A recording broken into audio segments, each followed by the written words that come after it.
आप सभी को मेरा नमस्कार।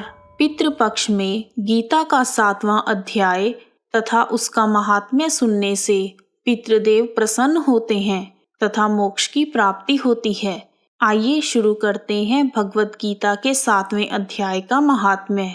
एक बार भगवान शिव माता पार्वती को भगवत गीता सुना रहे थे।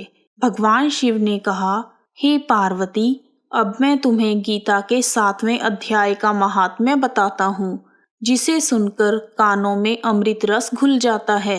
पाटलिपुत्र नाम के एक दुर्गम नगर का द्वार बहुत ही ऊंचा था।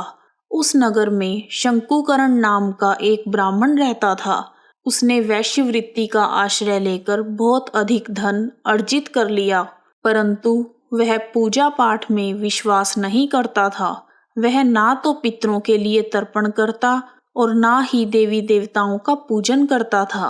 वह धन अर्जित करने में तत्पर होकर हमेशा राजाओं को ही भोजन दिया करता था। एक समय की बात है, उस ब्राह्मण ने अपने चौथे विवाह के लिए पुत्रों और बंधु बांधवों के साथ यात्रा आरंभ की। आधी रात के समय जब वह सो रहा था, तब कहीं से एक सर्प ने आकर उसकी भुजा में डस लिया। सर्प के काटते ही ब्राह्मण की ऐसी अवस्था हो गई कि मणि, मंत्र और औषधि आदि से उसके शरीर की रक्षा ना हो पाई। उसके कुछ ही क्षणों के पश्चात ब्राह्मण के प्राण पखेरु उड़ गए और वह प्रेत बन गया। फिर बहुत समय के बाद वह प्रेत सर्प योनि में पैदा हुआ। उसका मन धन संपत्ति की वासना में बंधा हुआ था। उसने अपने पूर्व जन्म को स्मरण करके सोचा, मैंने अपने घर के बाहर करोड़ों की संख्या में धन गाड़ रखा है। मैं वह धन अपने पुत्रों को नहीं दूंगा, बल्कि स्वयं ही उसकी रक्षा करूंगा। सर्प की योनि से पीड़ित होकर एक दिन ब्राह्मण ने अपने पुत्रों के स्वप्न में आकर अपने मन की बातें बताई। उसके पुत्रों ने सुबह उठकर बड़ी आश्चर्य के साथ एक दूसरे को अपने स्वप्न की बातें कही। उनमें से मंझला पुत्र कुदाल हाथ में लेकर घर से निकल गया और जहां उसके पिता सर्प योनि धारण करके रहते थे, उस स्थान पर जा पहुंचा। यद्यपि उसे धन के स्थान का ठीक ठाक पता नहीं था, फिर भी उसने अंकित हुए चिन्हों से उसका ठीक निश्चय कर लिया और लोभ लालच से वहां पहुंचकर बांबी को खोदना आरंभ किया। तब उस बांबी से बड़ा भयानक सांप प्रकट हुआ और बोला, अरे मूर्ख प्राणी, तू कौन है? यहाँ किस लिए आया है? यह बिल क्यों खोद रहा है? तुझे यहाँ किसने भेजा है? सर्प की बातें सुनकर मंझला पुत्र बोला, पिताजी, मैं आपका पुत्र हूँ। मेरा नाम शिव है। मैं रात्रि में देखे हुए सपने से विस्मित होकर यहाँ का स्वर्ण लेने के लिए आया हूँ। पुत्र की यह वाणी सुनकर सांप हंसता हुआ उच्च स्वर में बोला, यदि तू मेरा पुत्र है तो मुझे शीघ्र ही इस बंधन से मुक्त कर। मैं अपने पूर्व जन्म के गाड़े हुए धन के लिए सर्प योनि में उत्पन्न हुआ हूँ। यह सुनकर मंझला पुत्र बोला, पिताजी, आपकी मुक्ति कैसे होगी? आप मुझे इसका उपाय बताइए, क्योंकि मैं रात को सभी को छोड़कर आपके पास आया हूँ। इस पर सर्प बोला, बेटा, गीता के अमृतमय 7वें अध्याय को छोड़कर मुझे मुक्त करने में तीर्थ, दान, तप और यज्ञ भी समर्थ नहीं है। केवल गीता का 7वां अध्याय ही प्राणियों के जन्म, मृत्यु आदि दुखों को दूर करने वाला है।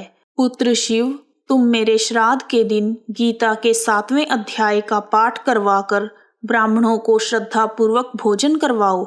इससे मेरी मुक्ति हो जाएगी। हे पुत्र, अपनी शक्ति और सामर्थ्य के अनुसार पूर्ण श्रद्धा भाव से वेद विद्या में निपुण अन्य ब्राह्मणों को भी भोजन करवाना। सर्प योनि में पड़े हुए पिता के यह वचन सुनकर सभी पुत्रों ने उसकी आज्ञा के अनुसार पितृपक्ष में अपने पिता का श्राद्ध किया। उन्होंने गीता के 7वें अध्याय का पाठ करवाया तथा ब्राह्मणों को भोजन करवाकर दान दक्षिणा देकर विदा किया। तब शंकुकरण ने सर्प योनि को त्याग कर दिव्य देह को धारण किया और सारा धन पुत्रों के अधीन कर दिया। शंकुकरण ने करोड़ों की संख्या में जो धन अपने पुत्रों में बांटा था, उसे पाकर शंकुकरण के पुत्र बहुत प्रसन्न हुए। उनकी बुद्धि धर्म कार्यों में लगी हुई थी इसलिए उन्होंने बावली, कुआं, पोखरा, यज्ञ तथा देव मंदिर आदि बनवाने के लिए उस धन का उपयोग किया और अन्नशाला भी बनवाई। इसके पश्चात 7वें अध्याय का सदा जाप करते हुए उन्होंने अंत में मोक्ष को प्राप्त किया। हे पार्वती, यह तुम्हें 7वें अध्याय का महात्म्य बताया है, जिसके श्रवण मात्र से मनुष्य सभी पापों से मुक्त हो जाता है। आइए अब शुरू करते हैं गीता के 7वें अध्याय का पाठ। गीता के 7वें अध्याय को ज्ञान विज्ञान योग कहा गया है। आइए शुरू करते हैं। श्री कृष्ण भगवान बोले, हे पार्थ, मुझ में अनन्य प्रेम से आसक्त हुए मन वाला और अनन्य भाव से मेरे परायण होकर योग में लगा हुआ मुझको संपूर्ण विभूति, बल, ऐश्वर्य आदि गुणों से युक्त सबका आत्मरूप जिस प्रकार संशय रहित जानेगा, उसको सुनो। हे अर्जुन, मैं तुम्हारे लिए इस विज्ञान सहित तत्व ज्ञान को संपूर्णता से कहूँगा कि जिसको जानकर संसार में फिर कुछ भी जानने योग्य शेष नहीं बचता। हजारों मनुष्यों में कोई एक मुझे प्राप्त करने के लिए यत्न करता है और उन यत्न करने वाले योगियों में कोई ही पुरुष मेरे परायण होकर मुझको तत्व से जानता है। पृथ्वी, जल, तेज, वायु, आकाश और मन, बुद्धि एवं अहंकार, ये 8 प्रकार से विभक्त हुई मेरी जड़ प्रकृति है जो अपरा है। हे महाबाहो, इससे दूसरी मेरी जीव रूपापरा अर्थात चेतन प्रकृति है, जिससे यह संपूर्ण जगत धारण किया जाता है, उसे जानो।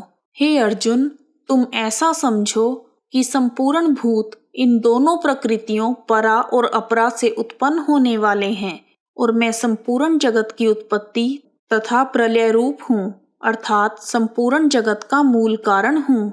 हे धनंजय, मुझसे भिन्न दूसरा कोई भी परम कारण नहीं है।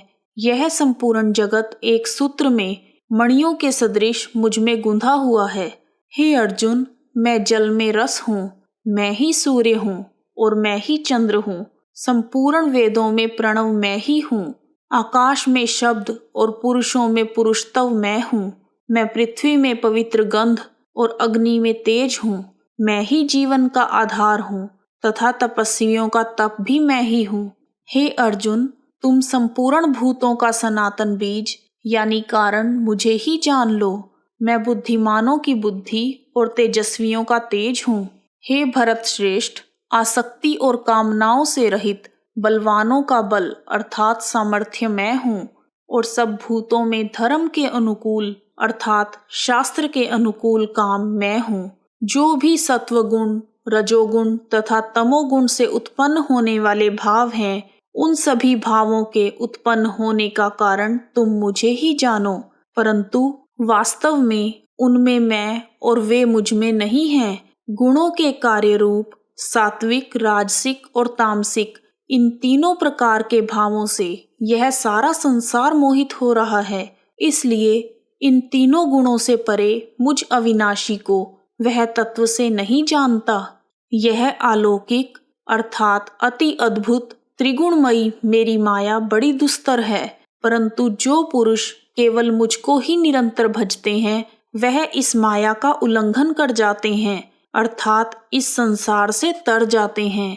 माया के द्वारा हरे हुए ज्ञान वाले और आसुरी स्वभाव को धारण किए हुए तथा मनुष्यों में नीच और दूषित कर्म करने वाले मूढ़ लोग मुझे नहीं भजते। हे भरतवंशियों में श्रेष्ठ अर्जुन, उत्तम कर्म वाले अर्थार्थी, आर्थ, जिज्ञासु और ज्ञानी, ऐसे 4 प्रकार के भक्तजन मुझे भजते हैं। उनमें भी नित्य मुझ में एक ही भाव से स्थित हुआ अनन्य प्रेम भक्ति वाला ज्ञानी भक्त अति उत्तम है, क्योंकि मुझे तत्व से जानने वाले ज्ञानी को मैं अत्यंत प्रिय हूँ और वह ज्ञानी मुझे अत्यंत प्रिय है। ये सभी उदार हैं अर्थात श्रद्धा सहित मेरे भजन के लिए समय लगाते हैं, परंतु ज्ञानी तो साक्षात मेरा स्वरूप है, ऐसा मेरा मत है। क्योंकि वह मदगत मन बुद्धि वाला ज्ञानी भक्त अति उत्तम गति स्वरूप मुझ में ही अच्छी प्रकार स्थित है। बहुत जन्मों के अंत के जन्म में तत्व ज्ञान को प्राप्त हुआ ज्ञानी सब कुछ वासुदेव ही है। इस प्रकार मुझे भजता है वह महात्मा अति दुर्लभ है। उन भोगों की कामना द्वारा जिनका ज्ञान हरा जा चुका है, वे लोग अपने स्वभाव से प्रेरित होकर उस नियम को धारण करके अन्य देवताओं को भजते हैं। जो सकाम भक्त जिस जिस देवता के स्वरूप को श्रद्धा से पूजना चाहता है, उस भक्त की श्रद्धा को मैं उसी देवता के प्रति स्थिर करता हूँ। वह पुरुष उस श्रद्धा से युक्त होकर उस देवता का पूजन करता है और उस देवता से मेरे द्वारा ही विधान किए हुए उन इच्छित भोगों को निसंदेह प्राप्त करता है। परंतु उन अल्प बुद्धि वालों का वह फल नाशवान है तथा वे देवताओं को पूजने वाले देवताओं को प्राप्त होते हैं और मेरे भक्त चाहे जैसे भी भजें, अंत में मुझे ही प्राप्त होते हैं। बुद्धिहीन पुरुष मेरे अनुत्तम अविनाशी परम भाव को ना जानते हुए मन इंद्रियों से परे मुझ सच्चिदानंद परमात्मा को मनुष्य की भांति जानकर व्यक्ति के भाव को प्राप्त हुआ मानते हैं। अपनी योग माया से छिपा हुआ मैं सबके प्रत्यक्ष नहीं होता, इसलिए यह अज्ञानी जन समुदाय मुझ जन्म रहित अविनाशी परमात्मा को तत्व से नहीं जानता, अर्थात मुझे जन्म और मरण वाला समझता है। हे अर्जुन, भूतकाल में व्यतीत हुए और वर्तमान में स्थित तथा भविष्य में होने वाले सब भूतों को मैं जानता हूँ, परंतु मुझको कोई भी श्रद्धा भक्ति रहित पुरुष नहीं जान पाता।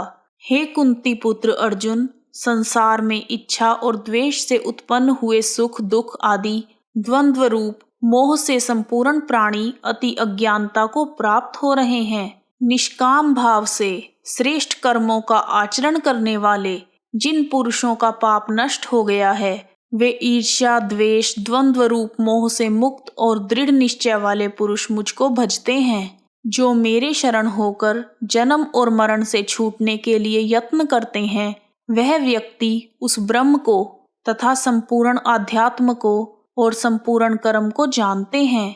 जो पुरुष अधिभूत तथा अधियज्ञ के सहित मुझे अंत काल में भी जानते हैं, वे युक्त चित्त वाले पुरुष मुझको ही जानते हैं, अर्थात मुझको ही प्राप्त होते हैं। इस प्रकार श्रीमद् भगवद गीता में श्री कृष्ण तथा अर्जुन के संवाद में ज्ञान वियोग नामक 7वां अध्याय संपूर्ण हुआ। जय श्री कृष्ण, जय पितृदेव। ओम नमो भगवते वासुदेवाय। ओम नमो भगवते वासुदेवाय।